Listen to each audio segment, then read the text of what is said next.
plug into your business are to get into Facebook groups. I mean, I know a lot of people hate Facebook, and you can get on there and be on there forever, but truthfully, that's where I can reach all of you in a time management fashion. You know, I can't just work with my team, and by the time it gets down to the person who's 10, 11, 12 levels down from me, it's going to be distorted, or you may not get it. So that's the place that everybody has the opportunity to get plugged into what's going on, such as Trisha. You know, what I put up there, she's in there looking every day, seeing it, and if it's something she wants to do, she'll quickly pop it on her page, and she walks away and goes back to work. So it's not like she's sitting there all day long looking for something to come up on Facebook. But Facebook is a great place. And also, if you are friends with other leaders or distributors, whether they're in our team or other teams, if you become friends with them, you can see what they're doing. You know, sometimes their team calls they post on their page. So the more you are connected in this big network that we call It Works Global, the more knowledge you can get. It's not just going to be the same information. Because somebody might not like my style, what I'm saying, so they might find somebody else who's just got a different spin on it. So Facebook is great. Team opportunities. You know, our schedule got lean in the fall. We were maybe doing 1 or 2 a month, and they were definitely getting lower in attendance as the month went on. But you know, come to them. You know, like even when I met Kim for the first time, we didn't have anybody to wrap, but we sat and we talked and we prepped you for your first launch party. So it's never a wasted time. You know, you come, you make the time for it. I know we did a little charting with Rebecca that night too, and started, you know, vision casting on what we were going to do. And I think you went right from there over to Michelle. So we all were like connected that night. We didn't have anybody to wrap, but we put it on the calendar. We set that time aside that we were going to get together and work on our business. And whether customers come or not, that's not the issue. The issue is that we come together so that we can learn and just talk and share and build our knowledge in our business. So get to opportunities. You know, if you can get to 1 a month minimally, I would suggest that you go, whether you have a customer or not. I have one Friday coming up. This Friday. Mm-hmm. So we have to make sure we get that on the calendar. I know we've been slacked on the calendar.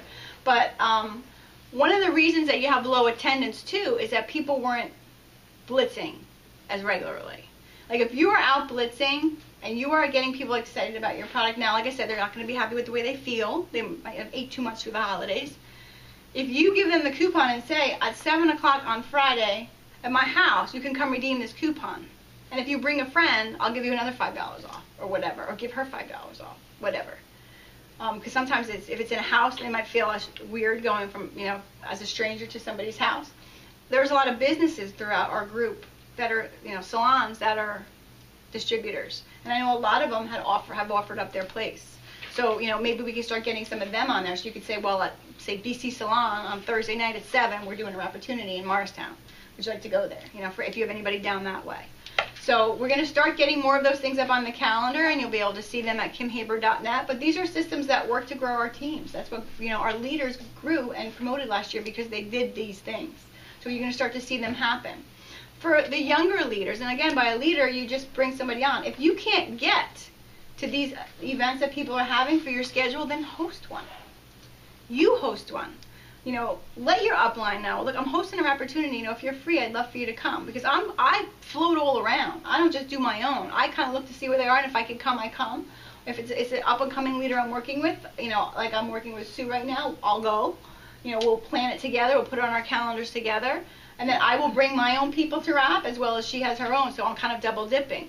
But, you know, a wrap opportunity is an opportunity for you to drive people when you're blitzing or sharing your product to come take a look at it.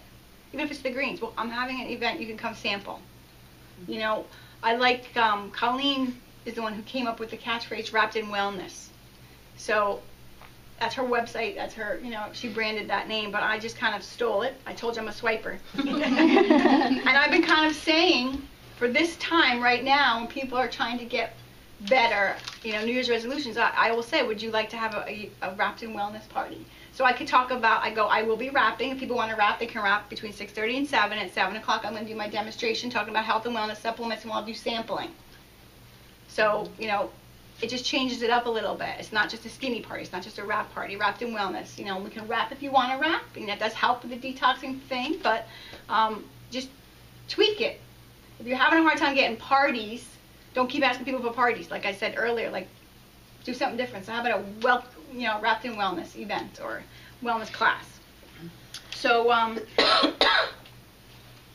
again, it's all beginning with plugging in. Who here's going to conference? Raise your hand. I think we have a lot. Oh my goodness, almost everybody. Awesome. Okay, well, conference is going to be crazy. First of all, I can't imagine 10,000. We were there last year with 6,500. It was kind of overwhelming. But you're used to those big numbers for all businesses you've been with. Oh God.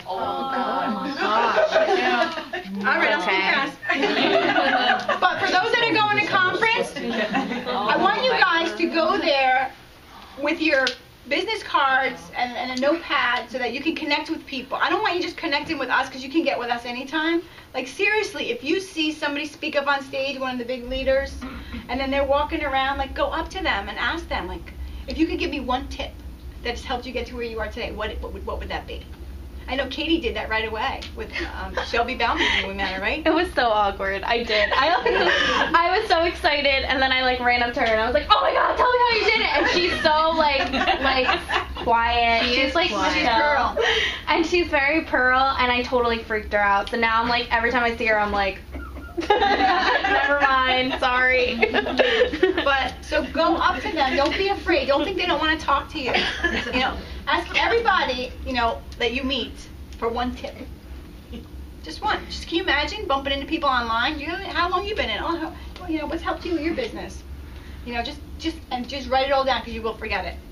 So, you know, that's the best things I can say is to network with all those people that are there. Some are going to be just rock stars.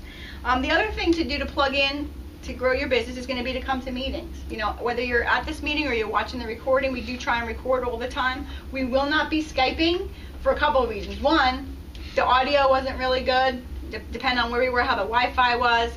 And then for the leaders that had to sit there with the computer, you know, and make sure that everybody was visible, they didn't get to network with the other distributors here or their teams. So we're not going to be Skyping anything this year. It's just going to be recording, and then we'll put the meeting up. Every once in a while, we have a technical difficulty, so it's not going to be 100% guaranteed. So if you really, truly want to come, you know, as we see what topics are and you want to be at them, you know, the best way to get it is just to come. Corporate events like boot camps, they're going to be announced at conference. Last year there were 4. They were all across the country. You can decide to try and get to at least one to plug in. I found boot camps had an amazing amount of training, and I went to a couple of them last year. Like, I was really impressed with them, and every one seemed to get better and better. It wasn't redundant because I went to 3 of the 4 last year with different parts of my team. So we'll get the dates when we go to conference, and then you put them out there and you just make the decision, kind of ask your team who wants to go and just kind of start planning for it. The other one is going to be the One Team, One Mission. I probably will host another one this year. I have to talk to Caity Dempsey and Pam Souter to see if they'll come. I would love to get Mike Patillo here. We haven't had him in the area. And that'll be like for all group, but I'll probably try and organize that sometime through the fall or maybe in the summer when it gets a little bit slower. And then Cammie is trying to do something in Pennsylvania, which is, I think it's going to be like 3 or 3.5 hours from here. So it would be an overnight. It would be like a road trip. And she's thinking of doing it at the end of February, sometime the end of February. So she's still working out the details. She asked me if she were to have one, she's going to be where the Grundens are. Would our team go? And I said, well, if you give us enough notice, you know, I think we can make it happen to go spend some time with Caity Dempsey. She's just awesome. So if for some reason it doesn't work out that she does that, I will try and work something out to get her here, you know, at some point, you know, because she hasn't been here for over a year. So those are some of the things we have looking forward to the next year. So when anything like that's going on, plug into them. So the third step, so the first step is going to be to create new habits. The second one's going to be to plug in. And the third step for your 3 steps to success is going to be to learn more skills. What kinds of skills do you think that you could learn to grow your business? So this is going to be kind of audience participation. Like, what are some of the things that have helped? I'll ask you, Tricia, because you haven't been here that long. What kind of things have helped you become a better networker? Jennifer. Having a good leader. Yes, definitely, because she's always following up with me to make sure that I'm following up with my team.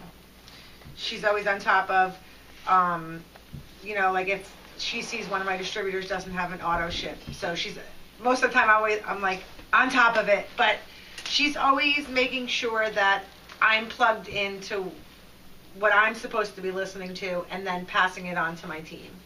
Okay. And I think I don't think if you hire a distributor and just kind of let them hang out there and don't take care of them, it's not going to do you any good at all. So we kind of try to just keep everybody, I touch base with all of my distributors at least a couple times a week.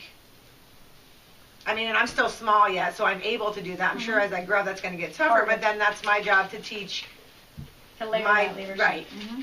Right, so. Awesome. How about any personal development? Have you done any books, read any books?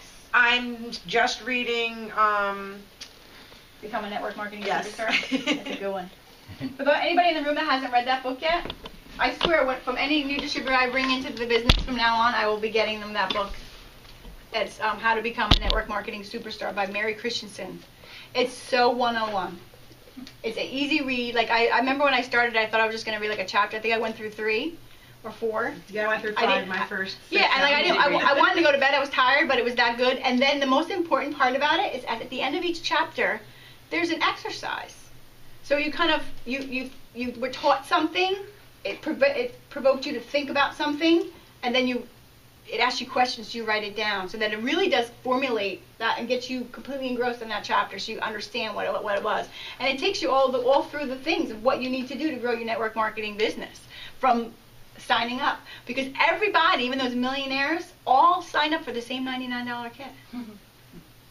You know, everybody had the same box that came opened up with that green folder. You know, and then it's what you do with it. You know, and I was saying last night on my call that I just did is, you know, we all have the tools in our toolbox to build this beautiful mansion. But are we going to get up and are we going to be disciplined enough to work on, you know, putting each board down and putting each nail in, and you know, when the wind comes or the car's broken, you don't come in and watch your whatever you want to watch on TV with your feet up. Say, okay, that's it. That's my sign. I don't have to work today.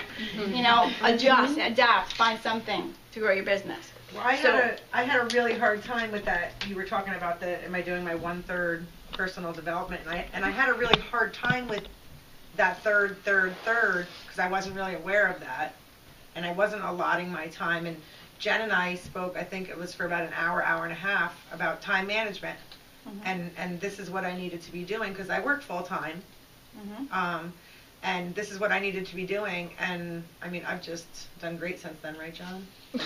just taking her advice on that I have to do for my own business, I have to do for my team, and I have to do for myself. Yeah. And that's where you tend to get imbalanced. And even in life, you know, we kind of do that all the time. But I love that whole 1/3, 1/3, 1/3. So what other things can we do to grow in our knowledge? Hang on.